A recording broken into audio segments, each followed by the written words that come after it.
inicio a la actividad de hoy. Hoy nos acompaña el doctor Felipe Lozano Pineda, nuestro compañero residente de cardiología. Adelante, Pipe. Bueno, muy buenos días para todos. Mi nombre es Felipe Lozano, como ya me presentó muy bien Emily, y vamos a hacer entonces la discusión del caso clínico del día de hoy para el enfoque en cardiología.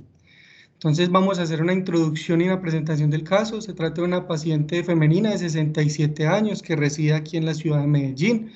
Estos eran sus antecedentes personales. La paciente tenía prediabetes, una fibromialgia, una migraña crónica que estaba en manejo y seguimiento por neurología, un hipotiroidismo primario, y como antecedentes cardiovasculares relevantes, pues la paciente en 2013 tuvo un evento de bloqueo de completo que no fue acá en la ciudad, y para esa época pues los médicos que la vieron decidieron implantarle un marcapasos bicameral definitivo. Y digamos todo lo que traduce pues el motivo de la discusión del día de hoy fue tras un diagnóstico de un carcinoma de mama ductal infiltrante que más o menos empezó a detectar alrededor del 2015-2016. 2017 realmente fue donde ya la paciente fue diagnosticada como tal con su proceso oncológico, y en ese momento pues se decidió entonces plantearle un tratamiento tanto quirúrgico como con quimioterapia, el cual se le empleó en esa época principalmente con doxetalcel y ciclofosfamida. Por algunos problemas técnicos de la parte de complicaciones no cardiovasculares se decidió cambiar a plaquitaxel, y finalmente pues oncología le trató de dar anastrozol durante 5 años como una terapia ya de consolidación para su cáncer. Y este era todo el tratamiento farmacológico con el cual la vimos la última vez, y pues es el motivo por el cual de la discusión del caso. Entonces, iniciando con su motivo de consulta, pues la paciente principalmente tuvo este síntoma que es porque estaba muy alcanzada. Entonces, antes de iniciar la quimioterapia, es decir, alrededor del 2016, ya la paciente estaba refiriendo algunos síntomas de fatiga y disnea. Incluso antes de esa complicación de iniciar la quimioterapia, tuvo varias complicaciones. Inmediatamente le pusieron el catéter pues para poder iniciarla, pero la disnea era el síntoma que más progresaba, y asociado a eso en la revisión por sistema la paciente también aquejaba de edema en extremidades inferiores y unos episodios que inicialmente fueron catalogados como cercanos al síncope. Este fue el examen físico del cual se tuvo la primera vez cuando lo vio el oncólogo, porque fue el primer médico que estuvo en contacto con ella. Los signos vitales en general estaban muy estables, tenía un índice de masa corporal un poco elevado, no tenía ningún signo por lo menos de ingurgitación venosa, y destacaba un soplo que describían que era telediastólico grado 2 más que todo en el ápex, y no tenía una irradiación pues relevante según lo acontecido en la historia clínica. El murmullo vesicular estaba un poco disminuido, con algunos crépitos que no abarcan más del 50% de los campos pulmonares, y sí denotaba un edema simétrico de ambas extremidades inferiores con algo de fobia. Esa fue una de las radiografías que tenía de esas primeras épocas en donde fue vista por su médico tratante, donde podemos ver pues, que es una radiografía que tiene unos signos importantes de congestión intersticial con algo de cefalización de flujo. Aquí vemos el dispositivo con un marcapasos bicameral en la unión con los dos cables en la aurícula y a nivel del tracto de salida del ventrículo derecho. No hay ninguna alteración pues como tal en el cable marcapasos, y también es muy llamativo cómo hay un índice cardiotorácico aumentado más de 0.5 y una prominencia aquí del cono pulmonar, sugiriéndonos que si hay algún grado de afectación como tal cardíaca, principalmente en este lado de acá, de lo que es la aurícula izquierda, y algo de signos de edema pulmonar también. Entonces el oncólogo con estos exámenes, no tenemos el electrocardiograma lastimosamente esta primera vez, él inmediatamente lo que hace es solicitar una ecocardiografía previa a esto, para poder pautar más que todo cómo iba a ser su tratamiento oncológico y poder como tratar de discernir en qué estaba cansado de pesar esa disnea en la paciente.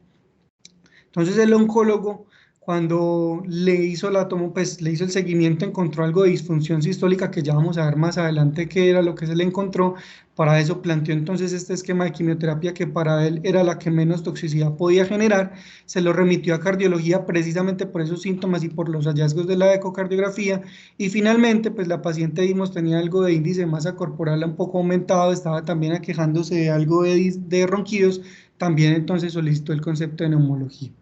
Esta es entonces la primera imagen que tenemos de la paciente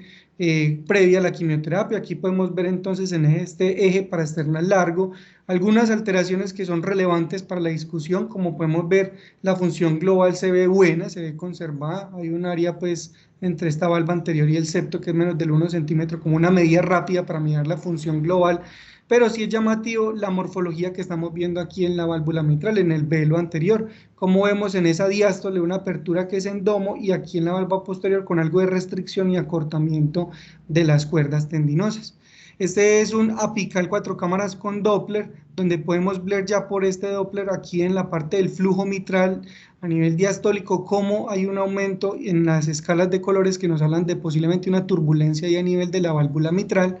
Este es un tracto de entrada del ventrículo derecho donde llamativamente se veía una insuficiencia tricuspidia que alcanzaba hasta el techo de la aurícula, que era catalogada entre severa y masiva. Y aquí ya empezamos a ver algunos flujos a nivel de la válvula mitral, específicamente con el Doppler continuo, donde podemos ver que a pesar de ese flujo de turbulencia, pues vimos que hay algunas limitantes con el tiempo de mi presión y la estimación de la área, en este caso porque fue estimada con un área de 2,5, pero sí vemos que los gradientes medios, que es el más relevante para este caso, estaban un poco aumentados, pero sin ser algo que fuera severo. Entonces con estos hallazgos se determinó que posiblemente tenía una estenosis mitral de aspecto reumático de etiología pues, de severidad moderada. Esto para poder complementar un poco más que todo lo que se estaba aportando a abordar con ella, que eran los tisulares a nivel de la mitral, que para ella pues ambos fueron, tanto el septal como el lateral bajos, ya tenía una marcada dilatación tanto de la aurícula izquierda como de la aurícula derecha y llamativamente, como podemos ver aquí en la imagen de la derecha, el ventrículo derecho ya también estaba con algo de dilatación y con una regurgitación tricuspida que para este caso nos daba una probabilidad intermedia, pero con otros signos indirectos que posiblemente nos hablaban de que había algo más en esas cavidades derechas. Por fortuna, sin disfunción sistólica de esta. Podemos ver aquí que el TAPSE y la excursión del anillo tricuspidio estaba muy buena y el tisular también derecho estaba en 12, que nos habla de una muy buena función sistólica. Entonces, esa fue la primera ecocardiografía con la que se abordó esta paciente. Obviamente, se le ahondaron en otro tipo de estudios para poder clarificar bien ese origen de la disnea, por lo que mencionamos de los ronquidos y todo lo demás. También se le hizo una polosonografía que mostraba un índice de apnea muy severo. En el Holter no había una marcada arritmia importante que explicara estos síntomas, pero sí vemos que de entrada la paciente estaba altamente estimulada en las cavidades derechas con un 94% de estimulación y solo un 40% de estimulación auricular. Buscando como otras causas de la parte del edema, se le descartó compromiso renal, hepático importante y también dentro de los estudios, por los síntomas que refería, se le pidió un péptido natriurético que estaba marcadamente elevado. Ella entonces siguió con sus síntomas y seguimiento. En el 2017 tuvo una hospitalización por un síncope y estaba también asociado a eso, quejándose de episodios de disconfort torácico de muy probable etiología cardiogénica, por lo que remitaban los cardiólogos. Y aparte de eso también persistía la deterioro en su clase funcional y los edemas. Esta fue la ecografía que tuvo la paciente en esa hospitalización, donde lo más llamativo es que ya la función sistólica global de la paciente estaba deteriorada. Aquí vemos incluso en este parasternal eje corto cómo ya había un aplanamiento del septum, tanto en sístole como en diástole, que nos hablaba de una sobrecarga tanto de presión y de volumen en el ventrículo derecho. No hubo una variación muy marcada pues al nivel del flujo transmitral, pero sí vemos que aquí ya entraba ya una insuficiencia muy excéntrica también a nivel de la válvula mitral. Las aurículas persistían dilatadas y como vemos aquí, cuando ya se hizo el Doppler continuo, cuando se estimó el área valvular tanto por tiempo de mi presión como por planimetría, ya nos estábamos acercando a un valor de ya mayor severidad. Pero si ustedes ven, aparte de que seguía dilatado el derecho, miren que cuando se le hacía la integral en esa misma Doppler mitral, los gradientes no eran tan marcadamente elevados, estaban en un gradiente medio de 4, con unas velocidades un poco más bajas, quizás explicado por la disfunción que tenía la paciente en ese momento. Lo que seguía entonces planteando es que la parte valvular por lo menos seguía en un estado moderado y no había avanzado. Entonces, con esto, la paciente, a pesar de que se le hicieron varios estudios, ella persistía muy sintomática y vamos a empezar a ahondar entonces el principal síntoma de ella paciente, que es la disnea. Cuando uno tiene un paciente con disnea, pues tenemos que tener en cuenta que esto es una experiencia que es percibida por el paciente y no por el médico. De ahí que entonces determinemos de que esta variable es una connotación muy subjetiva y que engloba múltiples parámetros, no solo los parámetros fisiológicos, sino también la parte psicológica, la parte social y ambiental que tenga el paciente, que le permitan percibir esta sensación tan abrumadora. Si uno se pone a revisar pues las diferentes literaturas, las proporciones de acuerdo al estudio son muy variables, pero en general en el contexto ambulatorio puede ser del 13%. Obviamente al aumentar la edad, muchas otras entidades van a estar entonces como compartidas y esto hace que la prevalencia pueda ser un poco mayor en los pacientes añosos. Pero algo muy relevante que quiero subrayar es que la gran mayoría de causas de disnea van a estar englobadas en una etiología, ya sea cardiogénica o pulmonar. No voy a hablar extensamente de la fisiopatología, pero con esto quiero resumir de que la sensación de disnea está englobada por múltiples abordajes, desde la parte quimiorreceptora como también de alteraciones metabólicas y ventilatorias que finalmente van a desencadenar a nivel del cerebro unas señales aferentes que van a reflejar entonces la funcionalidad a nivel del aparato torácico y de la caja torácica. Y como lo mencioné, esto es una sensación que tiene múltiples componentes, no solo es el objetivo que nosotros vamos a ver con los exámenes, ya sean hipoxemia, alteraciones del parénquima pulmonar y demás, sino que también va a ser difícil poder determinar en qué el paciente es de disnea por la forma en que lo expresa o por las sensaciones emocionales que le puede generar esto. Entonces, de ahí lo difícil que pueda ser el abordaje de este síntoma. Entonces, esta gráfica de las últimas guías de falla cardíaca preservada que salieron este año es muy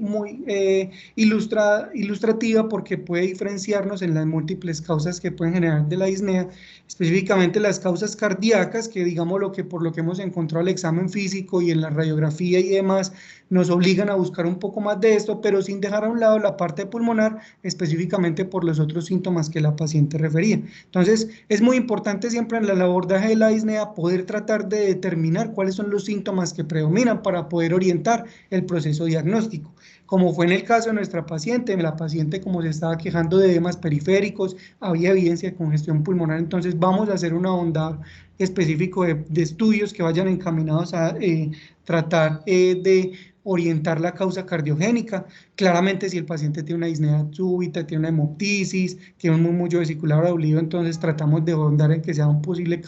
causa pulmonar la que está generando esto y tengamos que hacer una tomografía o unos volúmenes. Y claramente si el paciente tiene otros síntomas diferentes, una palidez muy marcada que nos hable de una anemia y demás, pues el estudio va a ir enfocado entonces a buscar estas causas. Entonces, digamos lo que en el abordaje diagnóstico de la disnea de nuestra paciente hay múltiples causas que lo pueden explicar y nos tendríamos que preguntar si es realmente una apnea del sueño lo que está predominando o si efectivamente hay una falla cardíaca o si hay algún componente arrítmico de hipertensión pulmonar por lo que hemos visto en las cavidades derechas o incluso si la enfermedad valvular que para este momento era moderada era la que estaba explicando estos síntomas. Entonces, inicialmente tenemos que afrontarnos sobre una posible falla cardíaca y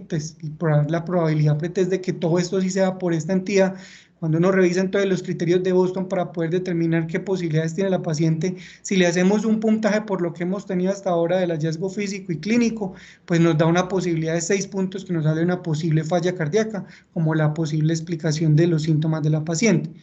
¿Es importante hablar de falla cardíaca? Sí, porque ya sabemos que la prevalencia en general está aumentando y mucho más la fracción de eyección preservada, con unos desenlaces de mortalidad que no son todo alentadores porque vemos que incluso a 5 años puede alcanzar mortalidades tan altas como el 75%.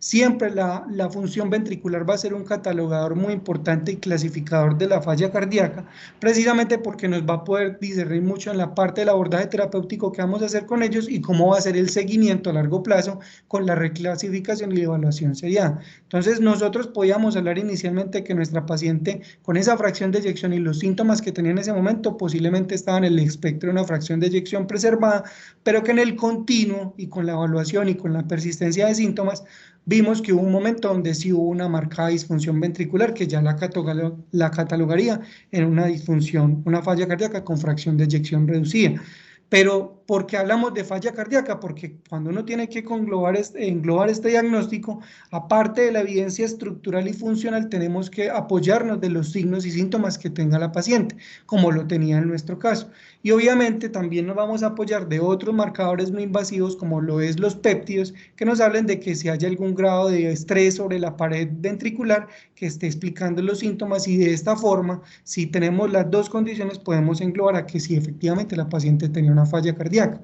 Tenemos estudios muy sedimentados regionales en cómo estamos en falla cardíaca a nivel nacional. Este fue el estudio Recolfaca, donde se sacaron resultados recientes de cómo estamos en esto. Vemos que la prevalencia sigue siendo entre el 1 al 2% aproximadamente. La disnea es el síntoma predominante en estos pacientes, por eso es muy importante tenerlo en consideración cuando tengamos un paciente con este síntoma. Y quiero resaltar esto, porque miren que si bien la etiología isquémica sigue siendo la más prevalente, como en este contexto, con lo que hemos visto a nivel del ecocardio, debemos de pensar en una posible etiología valvular como la que esté repercutiendo, ya sea en menor o en mayor proporción en estos síntomas. Y claramente estos dos síntomas de disnea y edema son los que nos deben de prender las alarmas, porque son los dos síntomas predominantes en los pacientes que tienen falla cardíaca con fracción de eyección preservada. Sin dejar a un lado que no todo lo que genera edema es solo por disfunción cardíaca, hay múltiples causas renales, hepáticas y nutricionales también, e incluso medicamentosas que nos deben prender las alarmas y en el contexto clínico adecuado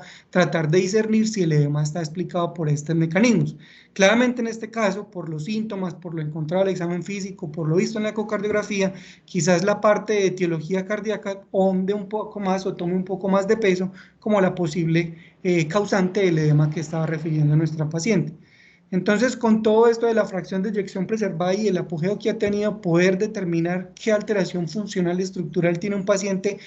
no explicada por solo una disfunción ventricular sistólica, pues han ahondado muchos tipos de escalas donde tratan de agrupar no solo las variables clínicas, sino también los parámetros funcionales de disfunción diastólica para poder dar un puntaje en cada uno de estos y poder definir si el paciente o no, que tenga disnea de una causa no muy clara y no tengamos otra causa alternativa que la explique, si esto puede ser explicado por una falla cardíaca. Entonces, claramente, lo hice adrede, pues tratando de explicar bien lo de los tisulares, que son unos parámetros ecocardiográficos muy relevantes para mirar la función diastólica, pero para poder tener una consideración importante con esto es que todos estos parámetros de función diastólica tienen algunas variables que se pueden afectar de acuerdo a la patología que tengamos. Y por ejemplo, si hay pacientes con problemas valvulares relevantes, calcificaciones del anillo que hayan sido intervenidos previamente a nivel de la válvula, estos parámetros tisulares y de función diastólicas quizás no sean los mejores para poder discernir en esta función y por ende la conclusión es que posiblemente nuestra paciente, por la alteración valvular que estamos viendo,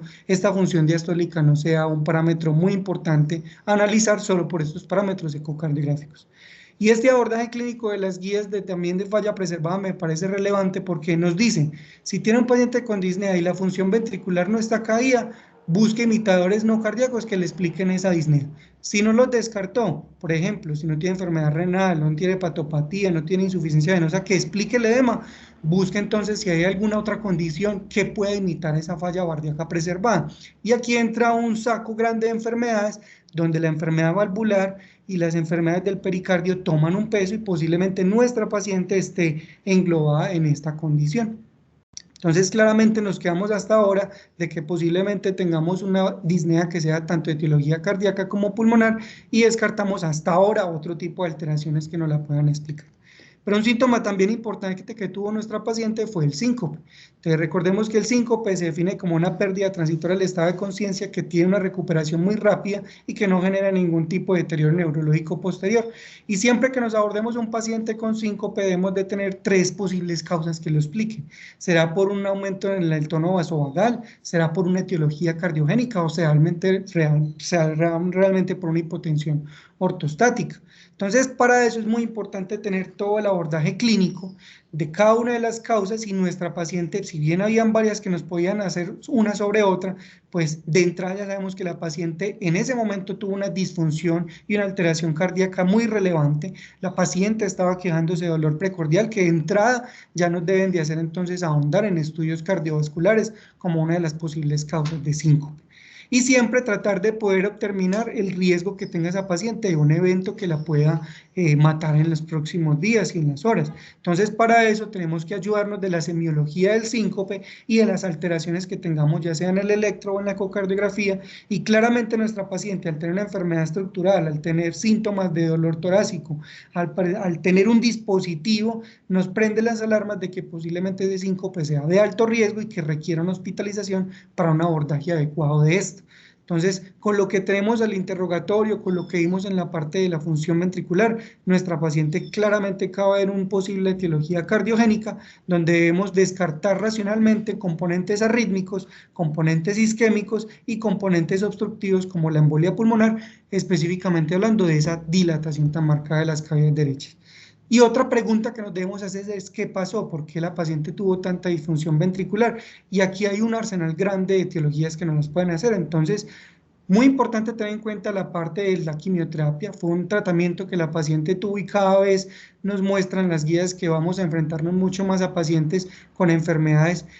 no solo cardiovasculares, sino también que tienen cáncer, simplemente para mostrarle que las pacientes con cáncer de mama tienen una supervivencia muy marcada y la enfermedad cardiovascular incluso es lo que está matando más a estos pacientes, sino el cáncer per se. Y siempre cuando vamos a evaluar a un paciente que sospechemos que tenga algún grado de riesgo de disfunción ventricular por la quimioterapia, los péptidos y la ecocardiografía y los factores de riesgo nos deben hacer una evaluación integral para poder definir el riesgo y cómo estamos con este paciente. Y ya específicamente hablando de si posiblemente hay algún grado de cardiotoxicidad, pues miren que el espectro de cardiotoxicidad es muy grande, pero quizás en el que podamos englobar a la paciente es en el de contexto de disfunción ventricular sintomática, definido y más que todo caracterizado porque la paciente efectivamente tuvo una disfunción ventricular objetiva, tuvo elevación de biomarcadores y a pesar de que no sabemos si esto puede haber sido solo por cardiotoxicidad o no, y existe la remota posibilidad de que haya tenido una miocarditis secundaria al tratamiento, pues por la incompatibilidad que tuvo la realización de la resonancia con el marcapasos, esta opción diagnóstica queda en duda, pero efectivamente tenemos una disfunción que nos aprende las alarmas. Pero a la hora de la verdad, revisando si específicamente la quimioterapia pudo haber sido relacionada, pues no es lo más comúnmente explicado. Si hablamos específicamente de los taxanos, la gran mayoría de toxicidad son eventos arrítmicos, que nuestra paciente no lo tuvo, y quizás la ciclofosfamida con la dosis y demás también puede ocurrir y explicar la disfunción ventricular, pero esto solamente está dado en reportes de caso y pues no tenemos un sustento muy grande para poder definir esto. Y otro tratamiento que era el inhibidor de aromatasa, pues eso realmente que explique solamente la disfunción ventricular, como ustedes lo ven aquí, no es lo más visto en los estudios que han tratado de reproducir esto, entonces quedamos un poco con esta duda de eso.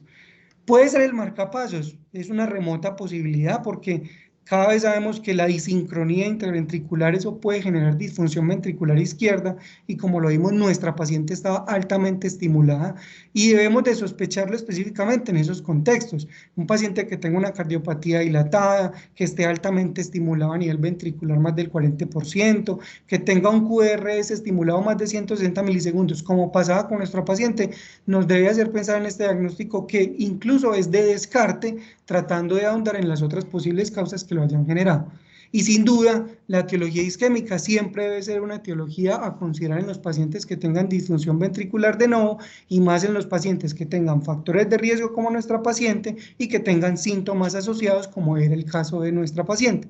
Entonces, con ella se hizo un abordaje diagnóstico muy importante para descartar estas causas, no se le encontraron arritmias, se hizo una coronografía que no encontró lesiones epicárdicas, se le descartó racionalmente embolia pulmonar y finalmente se atribuyó a que tuvo una hipotensión ortostática por algunos ajustes en la medicación, pero pues, realmente pues, se hicieron los ajustes respectivos a eso. A pesar de eso, la paciente tuvo un periodo de mejoría sintomática, pero nuevamente empezó a tener disconfort torácico. Simplemente traigo esta cuña es porque a pesar de que tengamos un paciente en las que descartemos enfermedad epicárdica, no siempre va a ser explicado la angina o los síntomas secundarios a esto, porque siempre tenemos un porcentaje importante de microcirculación que puede ser incluso casi el 80% de la vasculatura y eso puede por múltiples mecanismos generar síntomas e incluso miren que el espectro de la enfermedad microvascular es gigante, donde la falla preservada puede ser una, pero también puede inducir cardiomiopatías. Entonces, es muy importante tener en cuenta que no siempre que tengamos un cateterismo con coronarias sanas, quiere decir que realmente estas coronarias estén sanas y puede haber algo más allá de lo que no estemos viendo que pueda estar explicando los síntomas. La paciente siguió su trayecto, se le hizo una ecocardiografía posterior donde vemos que mejoró de manera marcada la fracción de eyección. Quise traer este pantallazo de una función por Simpson monoplano donde vemos que la fracción de eyección en el apical estaba en 56%, pero aún así seguía con un marcado remodelado auricular tanto izquierdo como derecho y aquí en la planimetría de la válvula mitral miren que ya seguía por lo menos muy estable 1,5 en el área calculada, con unos gradientes que seguían bajos, pero si vemos comparativamente con la eco cuando tuvo la disfunción ventricular, mejoraron, precisamente explicado también pues, por esa mejoría que tuvo en la función ventricular. Pero miren que a pesar de la dilatación del ventrículo derecho, la función sistólica nunca se cayó. Los tisulares y la excursión del anillo tricúspido siempre fueron muy buenos. Pero entonces, ¿qué explica esto? Porque la paciente seguía quejándose de disnea, seguía con episodios de disconfort torácico muy sugestivos de etiología cardiogénica. Entonces la pregunta que sigue a continuación es ¿por qué a pesar de tener una mejoría objetiva de la función ventricular, la paciente persistía con síntomas? Y aquí tendremos entonces que abrir otro abanico de posibilidades diagnósticas, donde quizás incluso le demos un peso más a enfermedad valvular como un posible causante, o si efectivamente hay algo de disfunción derecha que explique esto, o si definitivamente hay un problema diferente pulmonar o la enfermedad microvascular como las posibles causantes. ¿Por qué quiero hablar de la falla derecha? Porque muchas veces la válvula tricuspida, que ha sido una válvula olvidada, ya se está teniendo un poco más de relevancia en el momento del abordaje de los pacientes con falla cardíaca, porque precisamente es una condición que va aumentando en el tiempo y cada vez más pacientes más ancianos van a tener mayor prevalencia de valvulopatías, incluyendo alteraciones de la válvula tricuspida. Y la mortalidad no es algo inocuo. Miren que los pacientes que tienen disfunción de la válvula tricúspide se mueren más independientemente de la causa. Entonces eso nos lo ha mostrado mucho más estos diferentes estudios, donde si tenemos una alteración orgánica o disfunción funcional de la tricuspida, eso se ve reflejado en pronóstico. Entonces debemos de pararle bolas en los pacientes y tratar de discernir cuál es el mecanismo que está llevando esta disfunción. Entonces por eso, cuando hablamos ya de la falla cardíaca derecha y de la disfunción derecha, tenemos que empezar a tratar de explicar qué tiene nuestra paciente que pueda estar explicando esa dilatación tan marcada del derecho. Entonces, se nos prende la posibilidad de si posiblemente hay algún componente de hipertensión pulmonar que lo explique. La embolia pulmonar inicialmente ya se le descartó, pero es una causa importante a considerar. Y sin duda no podemos dejar a un lado las disfunciones de las cavidades izquierdas y específicamente las válvulas, porque son una de las causas más importantes de disfunción del derecho y dilatación del derecho, explicadas por ese aumento en la poscarga. Parece ser que no hay una alteración contráctil, pero dependiendo del caso clínico lo debemos considerar y sin duda las condiciones que aumenten la precarga en el ventrículo derecho, si bien las tolera más porque el derecho soporta más el volumen, también deben de ser pues consideradas. La regurgitación tricuspida, no queda muy claro por qué la paciente lo tuvo, posiblemente haya sido por la parte del marcapasos que esté generando una restricción y posiblemente sea una causa a considerar. Los defectos septales, atriales y ventriculares son una de las causas que mucho más pueden generar dilatación de las cavidades derechas y sin duda los dispositivos por diferentes mecanismos, no solo restricción sino también por algún daño de los velos de las válvulas pueden también generar disfunción de la tricuspida y generar una disfunción del derecha por sobrecarga de volumen. Entonces, tenemos que estimar de manera invasiva qué tanto nuestro paciente tiene que sea una hipertensión pulmonar lo que esté generando estos síntomas. Entonces, aparte de eso, tenemos que hacer una evaluación global a nivel ecocardiográfico para poder sopesar esto. Entonces ahí nos vamos a tener de mirar cómo está la relación del ventrículo derecho con el izquierdo, qué tanto índice de esfericidad tiene el ventrículo izquierdo específicamente por ese aplanamiento del septum que no traía nuestra paciente,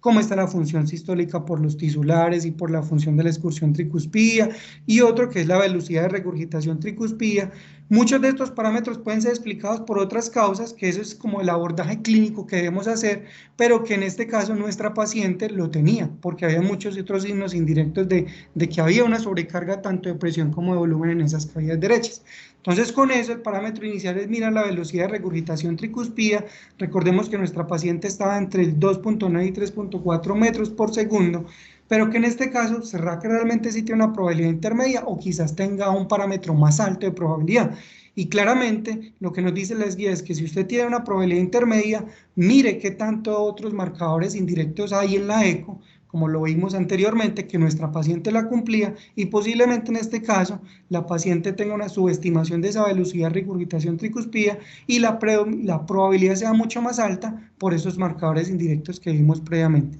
Pero siempre es muy importante tener un aspecto en la velocidad de regurgitación tricúspide, es que si hay aumentos en las presiones del ventrículo derecho que disminuyan esos gradientes, o si por factores técnicos el área de interrogación no está adecuadamente alineada con el jet de regurgitación, esto fácilmente nos puede subestimar esa velocidad de regurgitación y pues nos disminuye un poco el riesgo cuando realmente no lo es. Entonces, con nuestra paciente se hizo un ejercicio juicioso de esto y ante esa marcada dilatación ventricular derecha, pues se pensó también en un posible defecto septal y esta se le hizo entonces una prueba de solución salina agitada, pues donde no se vio paso de burbujas en los primeros latidos a cabezas izquierdas que nos reducía mucho la probabilidad de estar frente a un shunt intracardíaco.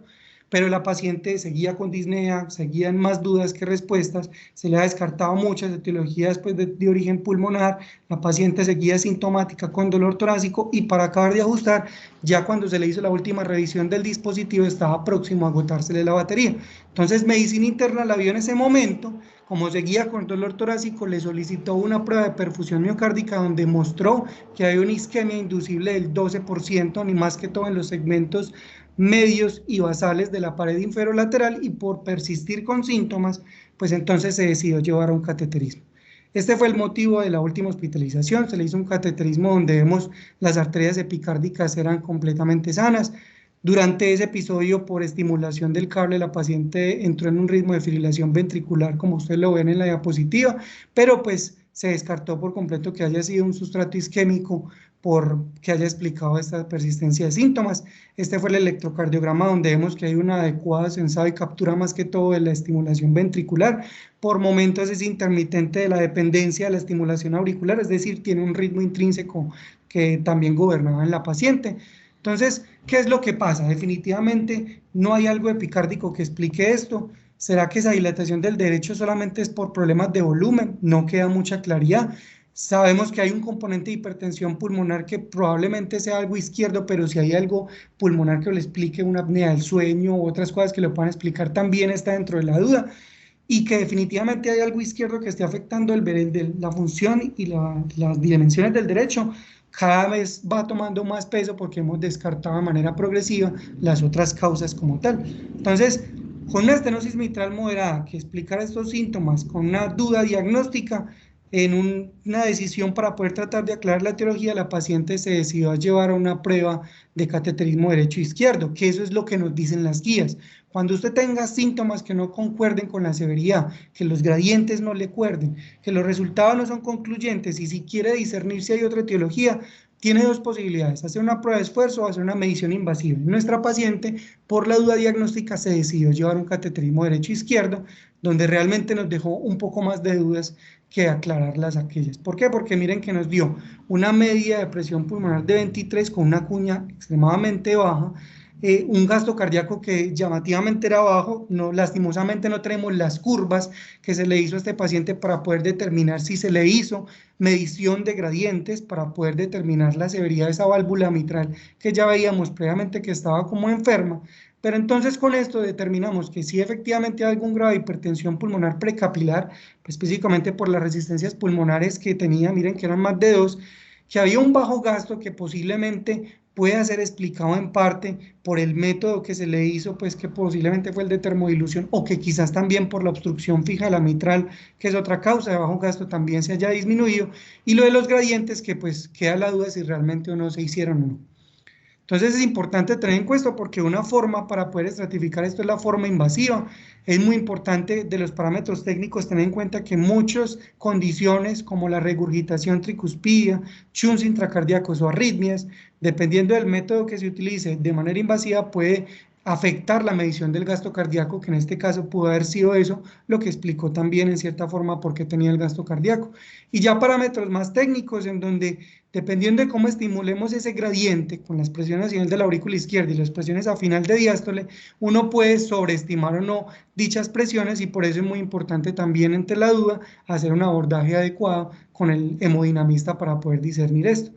Como lo vimos, la prueba no fue concluyente, la paciente entonces al final seguía sintomática, se decidió llevarle una prueba de esfuerzo entonces para poder mirar. Se le tomaron estas imágenes basales antes de empezar la prueba de esfuerzo, vemos aquí entonces por nuevamente el Doppler continuo a nivel de la mitral, donde los gradientes medios seguían siendo los mismos, 7. Se le hizo en este momento una medición por 3D, que es una ayuda muy importante para poder determinar el área valvular, donde nos daba severamente afectada, miren que era un área de 1,15, y cuando lo hacíamos el área por tiempo de mi presión también nos daba algo concordancia de un área que estaba severamente reducida. Ya la paciente entonces se le puso a hacer la prueba de esfuerzo, con el estrés pico se tomaron unas nuevas imágenes y estos hallazgos son muy llamativos porque miren que el gradiente medio aumentó hasta 26 milímetros de mercurio y la velocidad de regurgitación tricuspida, que basalmente conocíamos era 300 centímetros por segundo, aumentó hasta 400 centímetros por segundo, que eso corrobora pues una presión sistólica de la pulmonar mucho más alta. Estas fueron imágenes ya de cine dinámicas que se le tomaron. Vemos que no hay muchos cambios en cómo se abre la válvula en la parte del flujo diastólico, y aquí como vemos aumentó la turbulencia del flujo con el estrés pico en las imágenes por Doppler color en este apical. Traigo unas imágenes de cómo fue la parte de la respuesta electrocardiográfica en el esfuerzo. Aquí vemos que basalmente estaba estimulada auricular y ventricular cada vez que la paciente,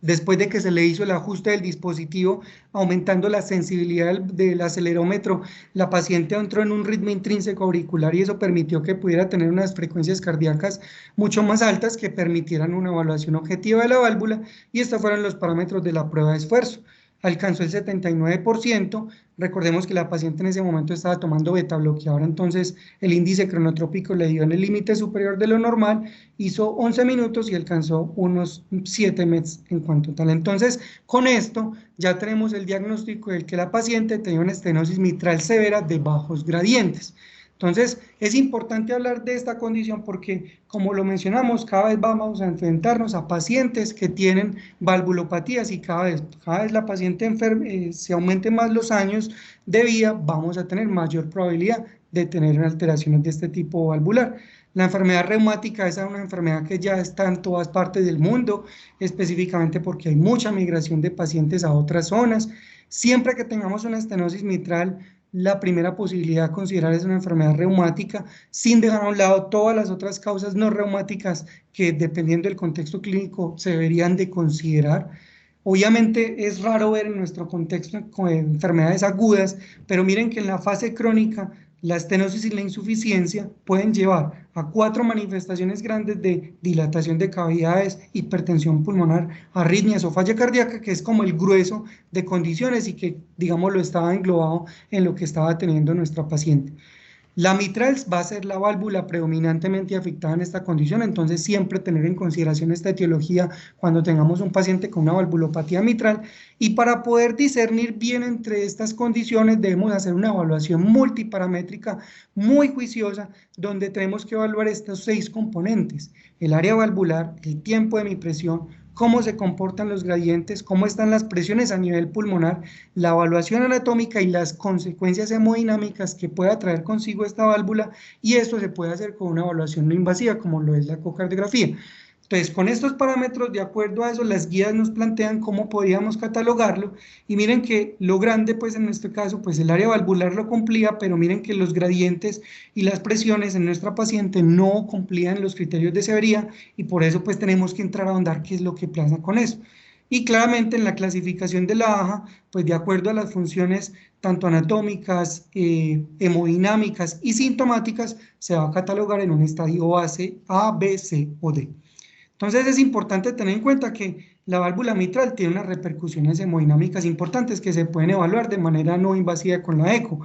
Va a aumentar de manera importante las presiones a nivel de la aurícula izquierda, como lo vemos aquí. Entre más baja el área valvular, más altas van a ser las presiones en la aurícula izquierda. Eso va a verse reflejado entonces en un mayor gradiente de las presiones, y posiblemente el gasto cardíaco también se vaya a afectar precisamente por esa obstrucción fija en la válvula mitral que hace que el flujo a nivel del tracto de salida del ventrículo izquierdo sea mucho menor. ¿Y por qué se tomó ese punto de corte de 1,5? Porque pues en los estudios diversos que se hicieron, la gran mayoría de pacientes sintomáticos tenían áreas valvulares por debajo de 1,5, entonces de ahí el punto de corte para definir la severidad. Por eso es muy importante, aparte de eso, empezar a hablar de la anatomía. Y entonces muchos parámetros que tenía nuestra paciente nos pueden hacer pensar en la etiología de esta condición. Siempre que tengamos fusión comisural, eso es muy de aspecto reumático. La apertura en domo, en diástole de la válvula mitral de la valva anterior es muy importante y muy característico, pero no podemos dejar a un lado la restricción de esa apertura también de la valva posterior y el acortamiento y el engrosamiento que pueden tener las cuerdas de esta válvula posterior para poder pensar en un componente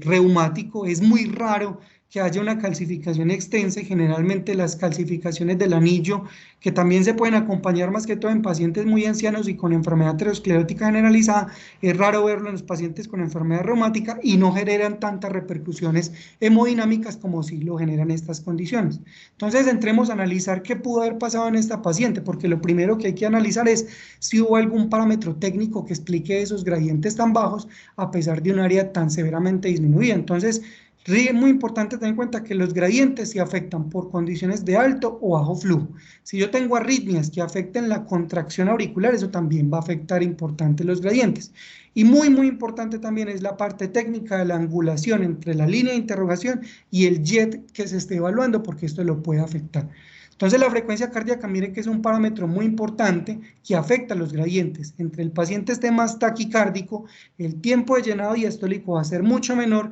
y las tasas de flujo a nivel de la válvula mitral y los gradientes se van a aumentar mucho más. Entonces es muy importante siempre cuando analicemos esto, tener en cuenta la consideración de la frecuencia cardíaca, porque esto puede ser un parámetro que nos puede afectar la medición del gradiente, como lo vemos acá. Gradientes con frecuencias ventriculares muy bajas pueden darnos gradientes muy bajos con tiempos de hemipresiones también muy prolongados, que eso es un parámetro también importante a tener en cuenta, y miren frecuencias cardíacas muy altas como aumentan de manera importante los gradientes.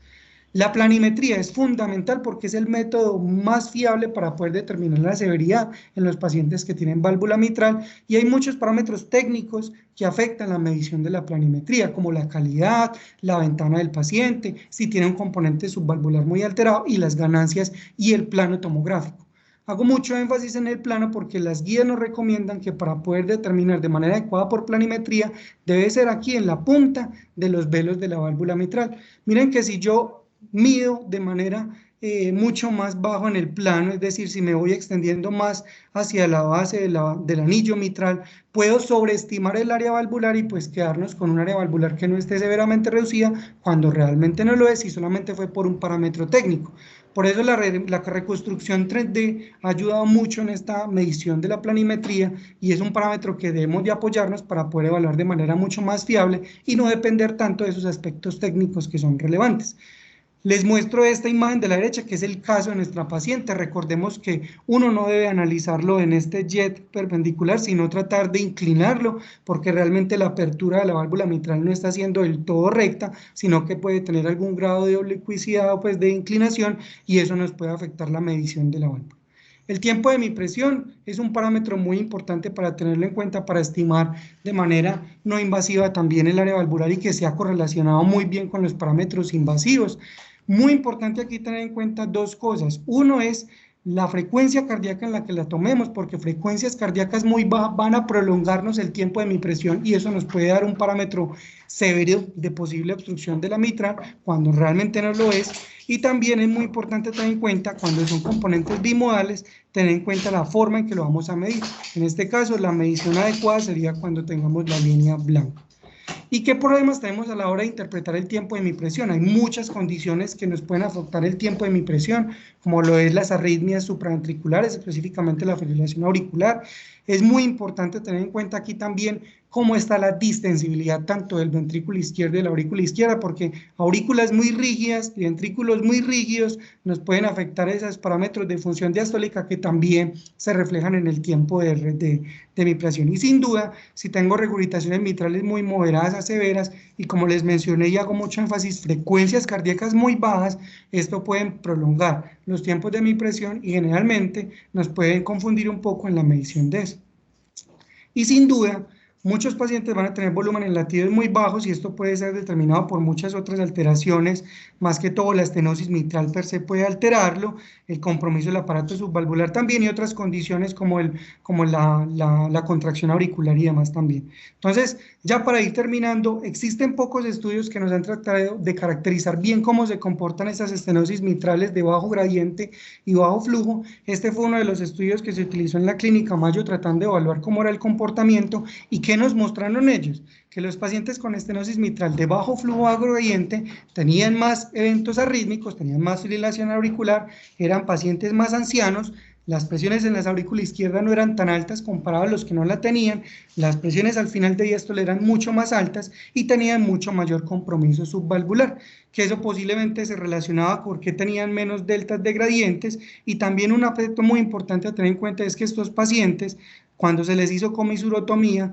no mejoraron mucho la parte sintomática. Quizás explicaba porque habían otros parámetros que explicaban esto, y ellos cuando analizan este estudio hacen mucha acotación a lo que pasa en la válvula aórtica, que quizás hay algunas otras condiciones de poscarga que están afectando efectivamente estas mediciones de los gradientes y que quizás pues también eso se corrobora porque son pacientes más ancianos, tienen más rigidez arterial, las arritmias y demás, que eso hace también que las mediciones sean mucho más distintas en esto. Miren que aquí cuando hicieron el análisis de este estudio, realmente las personas que mejoraban notoriamente los síntomas eran pacientes que tenían gradientes medios por encima de 15, o sea,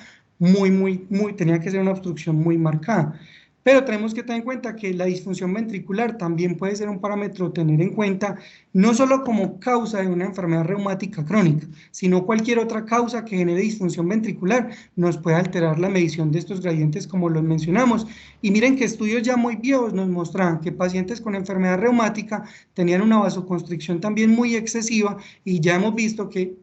presiones o poscargas muy aumentadas pueden disminuirnos las mediciones de la fracción de eyección y de gradientes y tenemos que tener en cuenta como un fenotipo de posible manifestación de esta enfermedad. Entonces, para terminar entonces, cuando tengamos discrepancias siempre tenemos que tener en cuenta varias condiciones. Condiciones de bajo flujo, alteraciones del ritmo, ya sean bradicardias o taquicardias, que nos vayan a afectar alguna medición de algunos parámetros como lo es el tiempo de mi presión. Muy fundamental, los aspectos técnicos de alineación, angulación del Doppler y en la medición de la planimetría nos van a alterar esto. Por eso siempre tenemos que hacer una integración de todas estas variables y eso es lo que nos dicen las guías. Cuando tengamos pacientes con estenosis mitrales con áreas valvulares incluso más de 1,5 como inicialmente fue en nuestro caso, interroguemos bien los síntomas. Si quedan dudas, hagamos una prueba de estrés para poder determinar cómo se comportan los gradientes, incluso se podría hacer una estimación invasiva de eso, pero también quiero hacer mención en los pacientes que encontremos estenosis mitrales severas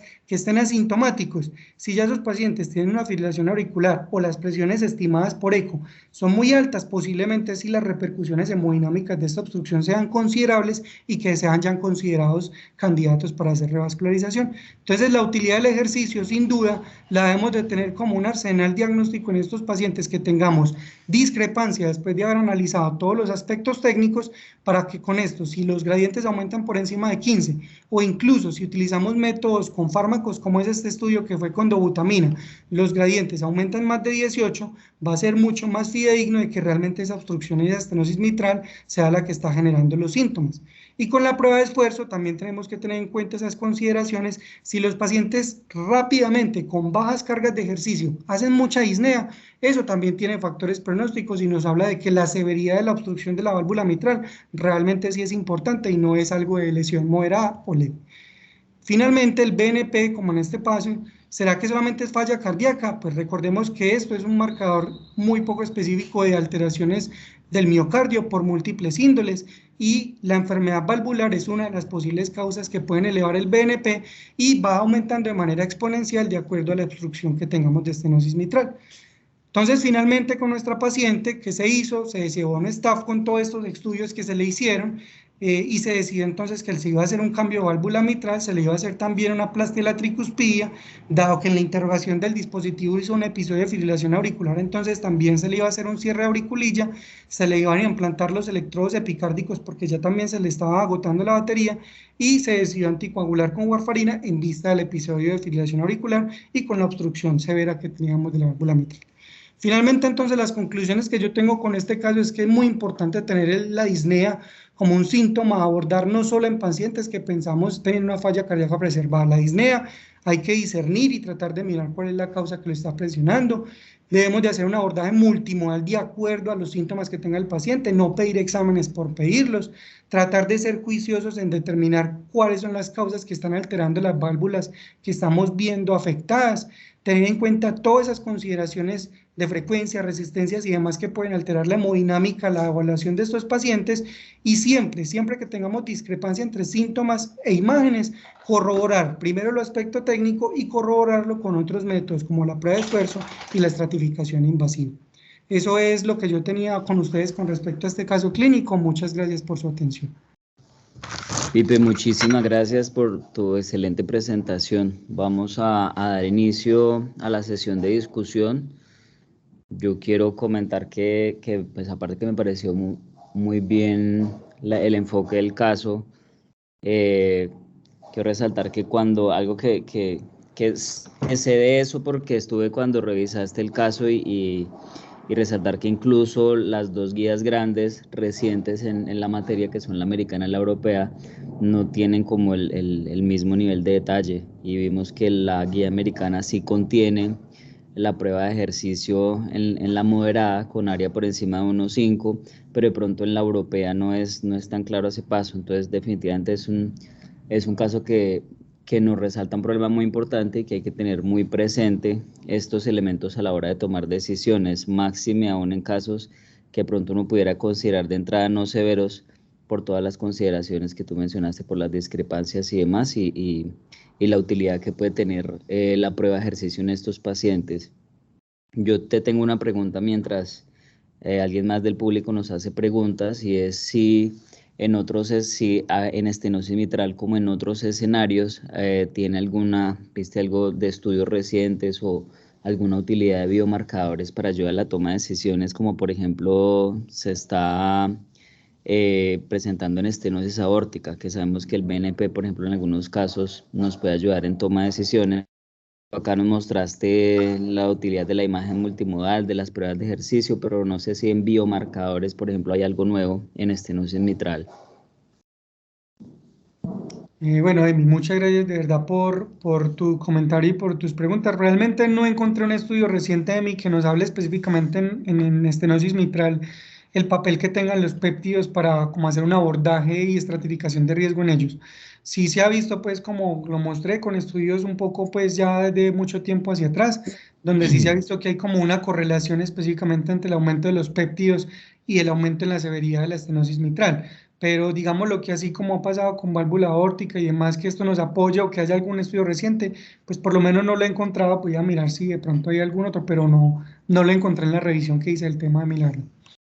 Perfecto. El doctor Benjamín Rincón te felicita, excelente revisión, y el profe Carlos José te pregunta cómo ha sido la evolución postquirúrgica de la paciente, y creo que la pregunta va direccionada hacia cómo manejarías la rehabilitación cardíaca en estos escenarios de enfermedad valvular. Bueno, profe Carlos y profe, muchas gracias. Pues lastimosamente no les quería traer el desenlace, pero la paciente tuvo otras situaciones personales que han hecho que la cirugía que se planteó de manera ambulatoria no se realizara. Entonces, en este momento la paciente está todavía en espera, pues, de someterse al acto quirúrgico. Ya tiene la autorización, pero hasta donde había revisado y discutido con los profes con los que analizamos el caso, todavía no se le ha hecho la cirugía. Claramente sí, el abordaje pues con ellos en estos casos después de la potencial cirugía va a tener muchas aristas a la hora de hacer la parte de la rehabilitación, porque primero es una paciente que va a ser sometida a una cirugía mayor, va a tener una arritmia también que ya se documentó y también es portadora de un dispositivo que nos hace hacer una evaluación global en la parte de la evaluación pre a la rehabilitación cardíaca, de mirar todas estas condiciones, de cómo es el proceso de acondicionamiento, hacer un Bruce modificado y mirar qué tanto pues vamos a hacer y cómo vamos a escalar de manera exponencial su esfuerzo pues y su carga de estrés a medida que vaya aumentando, pero pues digamos lo que todavía no hemos podido hacer un abordaje porque no ha sido sometida a la cirugía, pero que son condiciones de manera individual que deben de ser tenidas en cuenta a la hora de plantear un programa adecuado de rehabilitación cardíaca a posteriori. Dice el profe que llamativo la capacidad de 7 METs de la paciente en la prueba de esfuerzo. ¿Qué piensas acerca de eso? Sí, profe, no, fue muy llamativo y porque, digamos, lo que nosotros tuvimos dudas es porque inicialmente la paciente no estaba teniendo como una adecuada respuesta en la frecuencia, ya se le hicieron incluso varias pruebas de esfuerzo y quizás pensamos que fue la forma en que estaba acomodado la parte de respuesta del dispositivo frente al estímulo, pues, del ejercicio. Eh, digamos lo que pues ella con ella también se le empezó a hacer un Bruce modificado y pues digamos lo que sí fatigó muy tempranamente, que eso de pronto sí nos hablaba más de la severidad que sí estaba generando esa estenosis mitral y que no era tan moderada como pensábamos, pero quizás en este caso, profe, en pacientes con dispositivo y también más que todo estaba tomando beta bloqueador ya previamente, eso de cierta forma pudo desenmascarar un poco lo de la fatiga que ella refirió tan tempranamente y que sin duda, pues un paciente que tengamos con dispositivo, tratar de hablar siempre con el electrofisiólogo, si se pueden ajustar esos parámetros que nos permitan que el paciente desarrolle un ritmo intrínseco que le permita alcanzar una frecuencia pues acorde a la carga de ejercicio que se le está poniendo. Pipe, otra pregunta. ¿Tú crees que tuvo algún papel potencial probablemente no definitivo, pero por lo menos ayudante, la posibilidad de que haya hecho alguna clase de cardiotoxicidad relacionada con la terapia oncológica? Emi, pues esa es una pregunta que nosotros nos planteamos mucho como en el abordaje diagnóstico de la paciente, porque si uno se pone a revisar, pues la quimioterapia que ella revisó realmente no es la más cardiotóxica que se ha demostrado en los diferentes estudios. De hecho, como lo mencioné, son más las complicaciones eléctricas que pueden ocurrir y si se condicionan o se combinan con otros medicamentos que sí son más cardiotóxicos como la doxorubicina y demás, pues uno sí se ha visto que sí tengan más prevalencia de disfunción ventricular.